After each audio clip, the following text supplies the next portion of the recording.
SIR নিয়ে মানুষকে কিভাবে ভুল বোঝাচ্ছে এবং আতঙ্কিত করছে এই সায়নী ঘোষ। শুধু কি তাই, মুসলিমদের মধ্যে ভাগাভাগি করছে, বলছে আইএসএফ হাটাও ভাঙড় বাঁচাও। শুনে নিন বক্তব্য।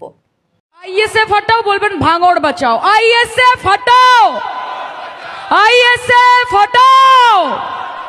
এবং আপনাদের একটা কথা বলছি, এসআইআর এর নাম করে পশ্চিমবঙ্গে বিজেপির সরকার বেছে বেছে আমার মুসলমান ভাই বোনেদেরকে টার্গেট করছে। তারা নিজেরা নিজেদের মুখে বলে মুসলমান মুক্ত ভারত। কাজে এদের প্রতারণায় পা দেবেন না, নিজের ভোটাধিকার নিজেকে বুঝে নিতে হবে।